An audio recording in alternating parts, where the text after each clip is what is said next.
तो आइए दोस्तों, आज मैं आपके साथ में लेकर आया हूँ क्लास 4 चैप्टर दूसरा है अम्ल, क्षार और लवण।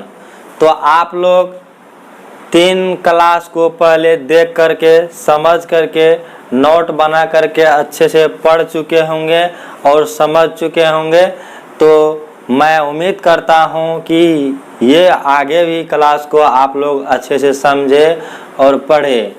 देखिए, आप लोग समझेंगे कि ये गलत है, वो गलत है, ये सही है, वो सही है, यहाँ पर और कहीं पर, और आपके साथ कुछ गलत कुछ सही को आप देखने के लायक बनिए और वहाँ तक पहुँचिए।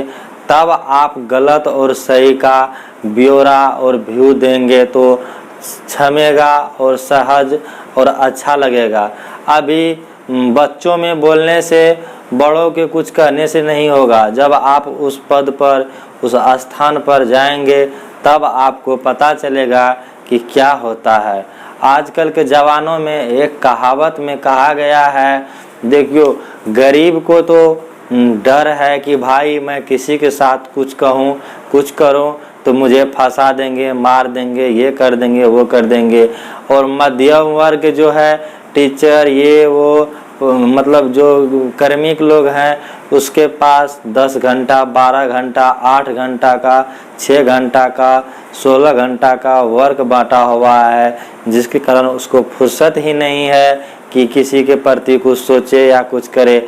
अपना किसी तरह से गुजर काट रहे हैं। जो व्यक्ति अमीर है उसको तो उसको क्या फर्क पड़ता है, कौन भूखा है कौन खाया, उसको कोई फर्क नहीं पड़ता है। तो कहावत इस तरह से है साथियों कि गरीबों को डर है, मध्यम को फुर्सत नहीं है और अमीरों को ज़रूरत नहीं है। कहावत इस प्रकार से है। तो आप लोग मेहनत करें, आगा से आगा बढ़े, अच्छे से अच्छे कॉलेज में जाए, अच्छे से अच्छे मार्क लाएं और अच्छे से अच्छे ज्ञान अर्जित करें, जिससे आप दूसरों को भलाई के साथ साथ आप खुद का भरण पोषण कर सके। तो आइए मैं इस प्रश्न को डील करता हूँ और आप लोग साथ में नोट बनाएंगे। तो देखिए, प्रश्न है, अम्ल के प्रयोग से बर्तनों को धब्बे दूर करना। बर्तनों के धब्बे को दूर करना। आप देखे होंगे कॉपर का जो बर्तन होता है, जो हम लोग तंबा कहते हैं, उसका बर्तन में पानी पीना या कुछ भोजन वगैरह बनाना, उसमें धब्बा लग जाता है, जिससे बर्तन बहुत, उसको साबुन वगैरह से साफ करने से जल्दी साफ नहीं होता है, जिससे बहुत ही परिश्रम करने के बाद साबुन से साफ होता है। तो हम लोग उसको अम्ल से, नींबू से साफ करने के बाद बहुत जल्दी ही साफ हो जाता है। तो आज यही प्रश्न को देखें और समझे। देखिए कितना अच्छी बात है। अगर कहीं कोई मिट्टी या और कुछ से रगड़ रहा हो, अगर आप उधर से गुजर रहे हैं, आप उसको सजेस्ट कर सकते हैं, दोस्त आप इसको ऐसे रगड़ रहे हैं, इससे नहीं छूटेगा, आपको इसको नींबू से रगड़िए, छोटा नींबू का टुकड़ा लीजिए, उसे रगड़िए, आपका तांबा या कॉपर का बर्तन साफ हो जाएगा। और आपसे वो पूछ सकता है, भाई आपको कैसे पता कि ये तांबा का बर्तन ये नींबू से रगड़ने पे ठीक होगा? तो आप बता सकते हैं, देखिए भाई मैं पढ़ा हूँ, मैं इसको पढ़ा हूँ और मैं प्रैक्टिकल भी किया हूँ कि ये कॉपर का बर्तन जो है नींबू का टुकड़ा से ही साफ होता है और घसने में बहुत ज़्यादा परेशानी होती है। तो इसी प्रश्न को आप समाज के साथ साथ घर परिवार में भी एहसान कर सकते हैं। नहीं तो जान रहे हैं तो बहुत अच्छी बात है, और जाने, आपका एग्ज़ाम में ही पूछा जाता है और आप जान सकते हैं। तो देखिए क्या प्रश्न है। बोलने के लिए तो एक क्वेश्चन पर बोलने से बहुत सारे बात बोला जा सकता है, बहुत सारे बातों को विस्तार किया जा सकता है, लेकिन ज़्यादा बोलने और ज़्यादा कहने से ठीक होगा। टू द पॉइंट बोलें, टू द पॉइंट समझाएं, ये बात ठीक होती है। ठीक है, तो मैं आपको प्रश्न की ओर जाता हूँ और प्रश्न को मैं बता रहा हूँ। आप लोग नोट बनाइए। एक दिन नोट बनाते बनाते आपका नोट इतना सटीक तैयार हो जाएगा कि आप दूसरे को भी भलाई कर सकते हैं। नोट के साथ साथ आप लोग किताब ज़रूर से ज़रूर पढ़िए। किताब पढ़ना आपके लिए परम धर्म है भाई। किताब पढ़िए, इससे नोट बनाइए, किताब से भी पॉइंट लिखिए। किताब नहीं पढ़ने के बाद कोई क्लास देखने से कोई फ़ायदा नहीं होगा। ये तो आपका थोड़ा सा हम मसाला के रूप में दे रहे हैं कि आप लोग थोड़ा सा अच्छा से मार्क ले आए। किताब पढ़ने से ही आप अच्छे से अच्छे मार्क ला सकते हैं, आपके अंदर अच्छे अच्छे ज्ञान आ सकता है। इसलिए किताब पढ़ें, पहले क्लास को समझ लें, देख लें, उसके बाद किताब को पढ़े कि इससे नोट बनाए, किताब से भी कुछ नोट निकाले, तो आपका ज्ञान भी वृहद होगा और अच्छे से अच्छे एग्ज़ाम में मार्क ला सकते हैं। ठीक, तो मैं अब यहाँ पर दिखा रहा हूँ। किताब ज़रूर पढ़े साथियों। कोई किताब हो, NCERT ले ले या कोई प्रकाशन का किताब लेकर के आप ज़रूर पढ़ें किताब को। तो मैं देखिए, अम्ल के प्रयोग से बर्तनों के धब्बे को दूर करना। कॉपर के प्रश्न हुआ ये, कॉपर के बर्तनों पर भास्मिक कॉपर ऑक्साइड की परत जम जाने के कारण उनकी चमक बदरंग हो जाती है। क्या होता है? चमक बदरंग हो जाता है। क्या होता है? कॉपर के बर्तन पर भास्मिक कॉपर ऑक्साइड की परत जम जाने से कौन सा जमता है? भास्मिक कॉपर ऑक्साइड के परत जम जाने के कारण उनके चमक बेदरंग हो जाती है। चूँकि नींबू के रस में साइट्रिक अम्ल होता है। क्या होता है? नींबू के रस में साइट्रिक अम्ल रहता है। जो बर्तन की सतह को नींबू के एक टुकड़े से रगड़कर साफ कर देने से बर्तन की चमक वापस लौट आती है। नींबू में उपस्थित साइट्रिक अम्ल भास्मिक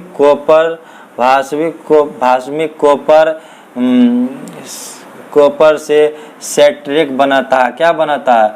भास्मिक कॉपर से साइट्रिक बनाता है, जो जल के साथ बाहर निकल जाता है। क्या होता है? जो जल के साथ बाहर निकल जाता है, क्या बनाता है? नींबू के रस जो होता है, साइट्रिक अम्ल भास्म के साथ अभिक्रिया करके घर्षण के द्वारा भास्मिक कॉपर साइट्रेट बनाता है, जो धोने के बाद पानी के साथ बाहर निकल जाता है और कॉपर का बर्तन चकमका जाता है और बहुत साफ हो जाता है। ठीक, तो आप इस प्रश्न को इस तरह से समझ सकते हैं और जान सकते हैं। अब देखिए, फिर से मैं इस प्रश्न को पढ़ता हूँ। प्रश्न को पहले पढ़ें कि प्रश्न हमारा क्या है। प्रश्न को पढ़े, प्रश्न हमारा क्या है। कोई भी सब्जेक्ट आप पढ़ते हैं, पहले प्रश्न को एक एक करके समझे, उसके बाद आंसर की बात करें। एक बार प्रश्न पढ़ लेने से आपका आंसर का ज्ञान आप कितना अर्जित करिए, प्रश्न ही आप नहीं समझ पाएंगे तो आंसर याद ही रह के कोई फायदा नहीं है। इसलिए पहले प्रश्न को 3 से 4, 2 से 3 बार पढ़े। सबका अपना अपना IQ होता है। किसी का IQ लेवल 1 बार पढ़ने से समझ आ जाता है, किसी का 3 बार पढ़ने से समझ आता है, किसी का 10 बार पढ़ने से आता है। तो आप मेहनत करें और प्रश्न को समझें।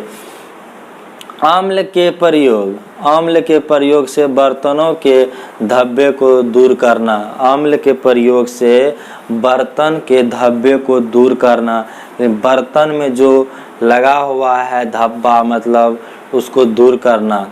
तो अब ये प्रश्न हुआ, अम्ल के प्रयोग से बर्तन के धब्बे को दूर करना, यह आपका प्रश्न हुआ। हम आंसर में बता रहे हैं, कॉपर के बर्तन पर भास्मिक कॉपर ऑक्साइड की परत में जम जाने के कारण उनकी चमक बेदरंग हो जाती है। क्या होती है?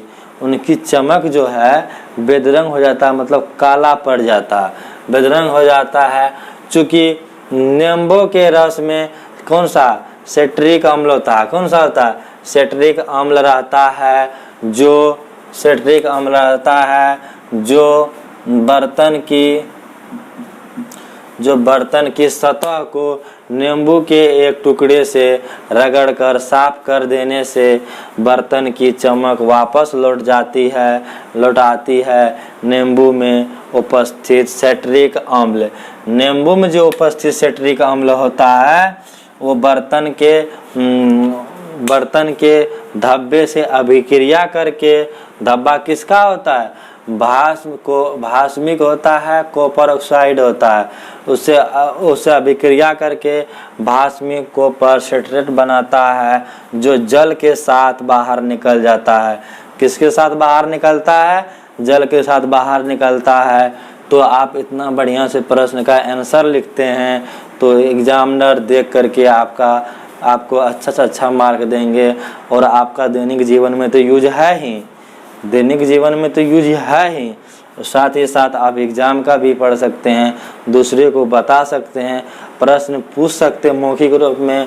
बताइए हम कॉपर का बर्तन पर अगर धब्बा लगा हो उसको कैसे साफ किया जाएगा, आप बता सकते हैं। कॉपर के बर्तन पर भास्मिक और कॉपर ऑक्साइड की परत जम जाने के कारण उनकी चमक बदरंग हो जाती है। चूँकि नींबू के रस में सिट्रिक अम्ल रहता है जो बर्तन की सतह को नींबू के एक टुकड़े से रगड़कर साफ कर देने से बर्तन की चमक वापस लौट जाती है। नींबू में उपस्थित सिट्रिक अम्ल भास्मिक कॉपर सिट्रेट बनाता है जो अम्ल के साथ जल के साथ बाहर निकल जाता है। तो मैं उम्मीद करता हूँ कि इस प्रश्न को आप यहाँ तक पढ़ के, समझ के और लिख लिए होंगे। अब प्रश्न नंबर आगे में देखिए, प्रश्न नंबर आगे में क्या प्रश्न है, मिट्टी का पीएच मान। किसका मान, मिट्टी का पीएच मान। देखिए जो भी फसल उगता है, बढ़ता है, पेड़ हुआ, पौधा हुआ, ये सारा बात मिट्टी पर निर्भर करता है। कहीं बंजर भूमि में भी आप बीज डाल देंगे तो वहाँ पर कुछ उपज नहीं सकता। कहीं जहाँ पर ज़्यादा पानी है और ज़्यादा अम्ल बढ़ चुका है वहाँ पे, तो वहाँ पर भी कुछ नहीं होगा। तो आप समझ ही जाते हैं कि मिट्टी का पीएच मान कितना महत्वपूर्ण है हम लोगों के लिए। तो आप देखिए यहाँ प्रश्न है मिट्टी का पीएच मान। मिट्टी का पीएच मान क्या है, मिट्टी का पीएच मान 7 के आसपास रहने पर ही अधिकांश पौधे की वृद्धि संतोषजनक ढंग से होती है। मिट्टी के अत्यधिक अम्लीय या क्षारीय होने पर पौधे की वृद्धि बाधित हो जाती है। मिट्टी के अत्यधिक अम्लीय रहने पर उसमें कली चूना, कौन सा, कली चूना, भखरा चूना, कैल्शियम कार्बोनेट डालकर उसका पीएच मान नियंत्रण होता है। आप देखते होंगे कि हमारे किसान या हमारे घर में या हम लोग कभी करते हैं खेती या कुछ करते हैं तो उसमें खाद डाला जाता है जो कि सबसे एक नॉर्मल खाद होता है। उसका हमारे गांव में उसको हरा सोना कहा जाता है, एक कैल्शियम होता है। ये सब डालने से उसमें अम्ल का प्रभाव कटता है जिससे पौधे में विकास होता है। तो इसलिए ये सब चीज़ों का प्रयोग किया जाता है। हमारे किसान भाई जो भी है, बड़े छोटे, सब ये सब का प्रयोग करके उस सबको बहुत ही अच्छे ढंग से नॉलेज नहीं होने के कारण भी देखिए वो लोग इतना ज़्यादा उपज करके आज हमारे देश को कृषि प्रधान देश के नाम से जाना जाता है हमारे भारत। तो आप समझे मिट्टी का पीएच मान क्या है। मिट्टी का पीएच मान 7 के आसपास रहने पर ही अधिकांश पौधे की वृद्धि संतोषजनक ढंग से होते हैं। मिट्टी के अत्यधिक अम्लीय या क्षारीय होने पर पौधे की वृद्धि बाधित हो जाती है। मिट्टी के अत्यधिक अम्लीय रहने पर उसमें कली चूना, बखरा चूना या कैल्शियम कार्बोनेट डालकर उनका पीएच मान को नियंत्रण किया जाता है। आप बता सकते हैं, बताइए मिट्टी ज़्यादा अम्लीय हो गया तो उसमें कैसे उसको नियंत्रण किया जा सकता है। आप कह सकते हैं जैसे देखिए कहीं ज़्यादा पानी गिरने से वहाँ देखते होंगे पौधा मतलब नहीं बढ़ रहा है। कभी आप 2 पौधा लाइए, उसको एक पानी की जगह पे लगा दीजिए, एक नॉर्मल भूमि पर लगा दीजिए। देखिएगा जो पौधा आप पानी की जगह पर लगा दिए हैं उस पौधा में आप देखिएगा वृद्धि नहीं हो रहा है, जबकि जो पौधा आप अच्छा जगह लगाए उसमें वृद्धि हो रहा है। तो इसका क्या तात्पर्य है कि उसको पानी भी मिल रहा है बहुत ज़्यादा, मिट्टी भी है, धूप भी मिल रहा है, तब पर भी वृद्धि नहीं हो रहा, क्योंकि वहाँ पर ज़्यादा अम्ल बढ़ गया है। ज़्यादा अम्ल बढ़ जाने के कारण वो नहीं होता। उसके जड़ में आप पानी कम करके आप कली चूना या बकरा चूना या कैल्शियम कार्बोनेट खाद वहाँ डालते हैं तो वो विकसित होगा और बढ़ने लगेगा और पौधा अच्छा खासा फले फूलेगा। तो आप समझ गए कि मिट्टी का पीएच कितना महत्वपूर्ण है।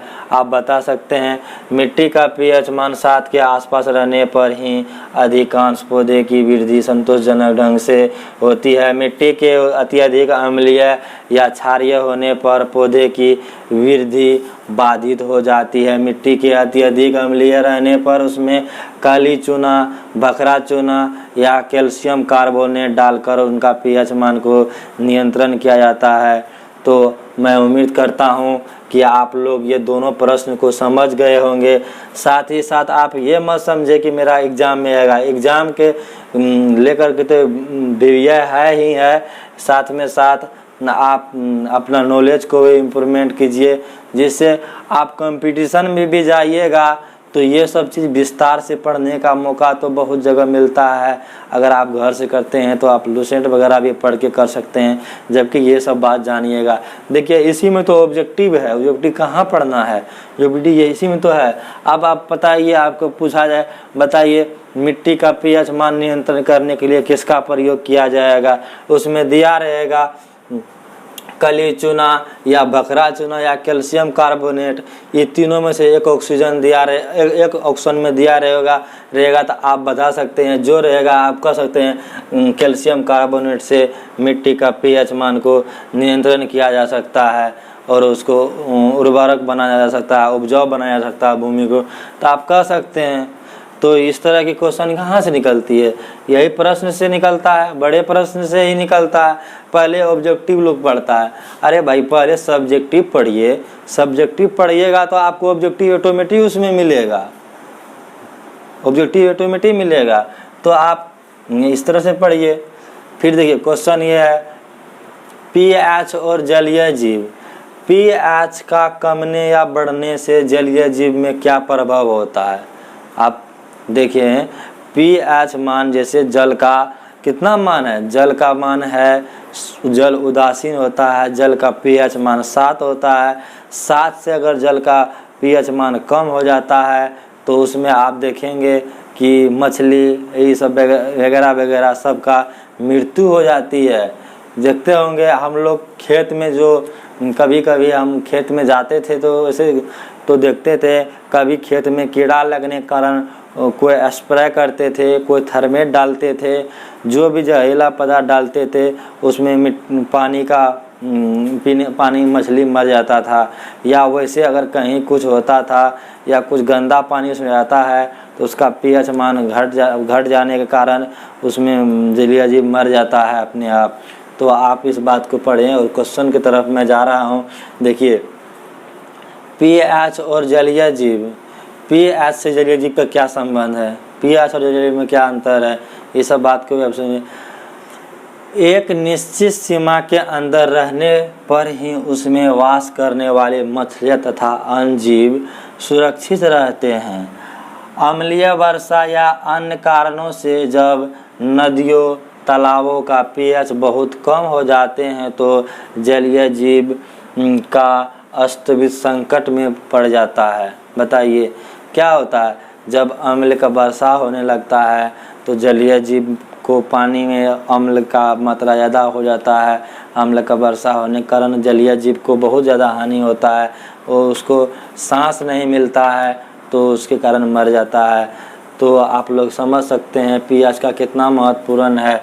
अभी हमारे देश में चल रहा है गंगा स्वाप, कावेरी साफ सुथरा, ये सब के बारे में कितना सारे नारे चल रहे हैं। तो हम लोग इस बात को ध्यान दें, कूड़ा कचरा को कहीं से कहीं मत फेंकिए। आप लोग अच्छे से डस्टबिन में रखे और डस्टबिन वाली गाड़ी अपने ले जाती है। तो आप देख रहे हैं कि हमारे जलीय जीव पर क्या प्रभाव पड़ता है। और जलीय जीव अगर जल में नहीं रहेंगे तो जल जानते हैं कि खराब हो जाएगा। जलीय जीव जल को साफ करते रहते हैं, वो अपना भोजन उससे ही करते हैं। तो आप इस प्रश्न को देखें, पीएच और जलीय जीव में क्या है, एक निश्चित सीमा के अंदर किसके एक निश्चित सीमा है। जो जल का निश्चित सीमा क्या है, 7.0 रहने पर जल उदासीन रहता है और शुद्ध जल होता है कि हम लोग पानी पीते हैं। ठीक है, उस सीमा से थोड़ा कम थोड़ा ज़्यादा होने से कोई प्रभाव नहीं पड़ता है, और ज़्यादा कम होने के बाद तो प्रभाव पड़ता है। तो एक निश्चित सीमा के अंदर रहने पर ही उसमें वास करने वाली मछलियाँ तथा अन्य जीव सुरक्षित रहते हैं। जब एक सीमा तक ही कुछ इधर उधर होगा तो उसमें वास करने वाले जलीय जीव सुरक्षित रहेंगे। ठीक, तथा अन्य जीव सुरक्षित रहेंगे। ये अम्ल वर्षा होता है। अम्ल वर्षा या अन्य कारणों से जब नदियों तालाबों का पीएच मान बहुत कम हो जाता है, जैसे देखिए 7 पॉइंट से इधर 4.3 पॉइंट अगर हो जाता है तो पूरा अम्ल की तरफ पानी हो जाता है। देखते होंगे ठहरा हुआ पानी पर मतलब कितना सारा उसका पानी का जो है घनत्व पूरा से तरह से ख़त्म हो जाता है। उसमें बहुत ज़्यादा कीड़ा वगैरह भी नहीं रहता है, क्योंकि उसमें गर्म होने के कारण पानी मतलब हो जाता है, अम्लीयता बढ़ जाता है, जिससे पानी बहुत नुकसान हो जाता है। कम पानी जहाँ रहता है और चलता हुआ पानी ज़्यादा सुरक्षित रहता है। और उसमें जैसे बड़े बड़े शहर का बड़े बड़े जगह का पानी जैसे नाले द्वारा जाता है, ये सब कारणों से पानी दूषित हो जाता है। जिसमें हम लोग जैसे आप मान लीजिए आप कहीं रहते हैं, वहाँ पर सर्फ का यूज करते हैं, साबुन का यूज करते हैं, शैम्पू का यूज करते हैं, जितने भी केमिकल सारे यूज करते हैं हम लोग, सारा पानी नदी में जाएगा तो वो तो अम्लता बढ़ेगा ही और नदी का नुकसान तो होगा ही। तो इसी तरह से आप लोग समझ सकते हैं कि नुकसान बहुत ज़्यादा हो जाती है। तो आप इस प्रश्न को समझें और नोट करें। तो मैं उम्मीद करता हूं कि आप इस तीनों प्रश्न को समझ करके नोट बना लिए होंगे और अपना दैनिक जीवन के साथ साथ में समाज के प्रति, देश के प्रति लगनशील रहेंगे और अपना देश में बहुत ज़्यादा सहभागी बनेंगे। जब तक आप एजुकेटेड नहीं होंगे तब तक आप कुछ कर नहीं सकते, कुछ बोल नहीं सकते, कोई आपको सुनेंगे नहीं। लेकिन आप जन जन तक पहुंचाने के लिए आपको एजुकेटेड होना बहुत ही ज़रूरी होगा। इसलिए आप पढ़िए, यूट्यूब से पढ़िए, किताब से पढ़िए, जहाँ से मिलता है वहाँ से पढ़िए और अच्छा से अच्छा इंसान बनने का कोशिश कीजिए।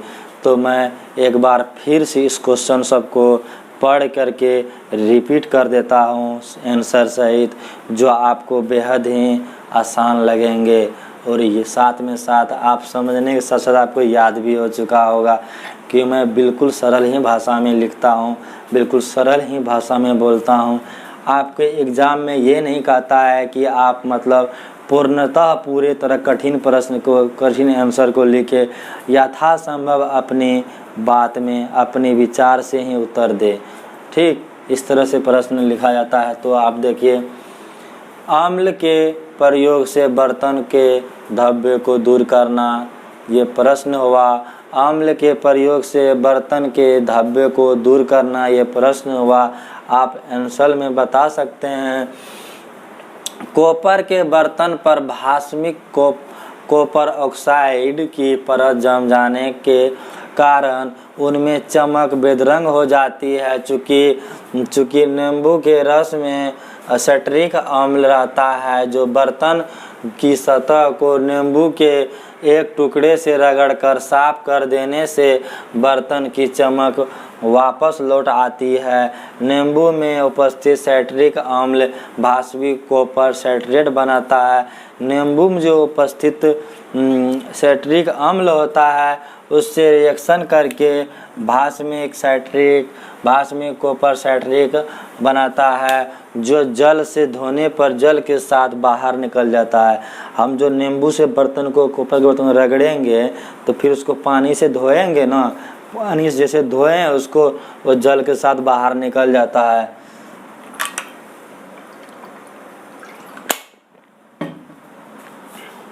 आप अपना दूसरा क्वेश्चन है मिट्टी का पीएच मान। मिट्टी का जो पीएच मान होता है आपको बताए हैं और आप समझ गए होंगे। मिट्टी का पीएच मान 7 के आसपास रहने पर ही अधिकांश पौधे की वृद्धि संतोषजनक ढंग से होती है। मिट्टी के अत्यधिक अम्लीय या क्षारीय होने पर पौधे की वृद्धि बाधित हो जाती है। मिट्टी के अत्यधिक अम्लीय रहने पर उसमें कली चूना, बकरा चूना, कैल्शियम कार्बोनेट डालकर उसका पीएच मान नियंत्रण किया जाता है। तो आप समझे। देखिए, ज़्यादा अम्लीय भी नहीं होना चाहिए और ज़्यादा क्षारीय भी नहीं होना चाहिए, जिससे क्या कहते हैं मिट्टी का उर्वरा शक्ति घट जाए। इसलिए उर्वरा शक्ति बनाने के लिए इस चीज़ों को प्रयोग किया जाता है, कैल्शियम कार्बोनेट सबका प्रयोग किया जाता है। फिर देखते होंगे आप लोग, कभी कभी खेत सूख जाती है, मिट्टी ज़मीन सूख जाती है, तो उसमें फिर पानी का प्रयोग किया जाता है। पानी डाला जाता है पंप के द्वारा, मतलब कुआं के द्वारा, नदी के द्वारा, जैसे जैसे जहाँ व्यवस्था होता है उसके द्वारा उसमें पानी डाला जाता है, जिससे फिर उसका मिट्टी का उर्वरा शक्ति बढ़ता है और पौधा बढ़ने लगता है। तो आप लोग जानते होंगे सबसे अधिक पानी लगता है गन्ना में, गेहूँ में, सब में पानी लगता है। धान में सबसे ज़्यादा पानी लगता है। धान तो जब तक इतना बड़ा होता है तब तक उसको पानी ही पानी चाहिए। इसलिए आप लोग समझ रहे हैं कि पानी कैसे उसको नियंत्रण किया जाएगा। अब देखिए, आप इस प्रश्न को मिट्टी का पीएच मान के बारे में समझ गए हैं। अब मैं एक बार पीएच और जलीय जीव के बारे में बता रहा हूँ। तो एक निश्चित सीमा के अंदर रहने पर ही उसमें बसने वाले मछलियाँ या अन्य जीव सुरक्षित रहते हैं। अम्ल या अन्य कारणों से जब नदियों तालाबों का पीएच मान बहुत कम हो जाता है तो जलीय जीव को अस्तित्व संकट में आ जाती है। तो आप लोग मेहनत करें और प्रश्न को लिखें। इसलिए अभी हमारे वातावरण में भी ध्वनि प्रदूषण, कार्बन डाइऑक्साइड का बढ़ना, कार्बन मोनोऑक्साइड का बढ़ना, कितना सारा प्रकोप है। आदमी खुलकर सांस नहीं ले आ सकता है। अब वातावरण कितना दूषित हो चुका है आप लोग जानते होंगे। दिल्ली सब में अभी भी कहता है, पहले लॉकडाउन से पहले बोला जाता था कि 15 मिनट सांस लेने के 350 रुपया फीस लिया जाता है। बताइए, गरीब आदमी 15 मिनट सांस भी नहीं ले पाएगा ऑक्सीजन रूम में जा कर के। बताइए कितना सारा। आप पहले इतना बड़ा पानी का, पहले इतना बड़ा मिलता था, अब इतना बड़ा हो गया है पानी का बोतल। इसलिए पानी बिकने लगा, ऑक्सीजन बिकने लगा। अब बताइए आदमी क्या क्या खरीद कर कहाँ से पूर्ति करे। इसलिए आप लोग समझे और वातावरण, पेड़ पौधे लगाए, हरियाली बना के रखे अपने आसपास और सुरक्षित रहें। मैं उम्मीद करता हूँ कि आप लोग लॉकडाउन के दौरान अपने घर में सुरक्षित रह कर के शिक्षा प्राप्त कर रहे होंगे और अपना शिक्षा प्राप्त करने का पूरा हिम्मत से लगे होंगे और हिम्मत से लगे रहिए। शिक्षा ही आपको एक ऐसा रास्ता है जिससे आप कहीं तक भी चल के जा सकते हैं। लड़ के झगड़ के और कुछ करके आप कहीं नहीं आगे बढ़ सकते हैं। इसलिए आप लोगों के बीच में जो सारी बातों के मैं बोला हूँ, आप इसे देखें और नोट करके आप अपने भविष्य को उज्जवल बनाए। तो मुझे सुनने के लिए बहुत बहुत धन्यवाद।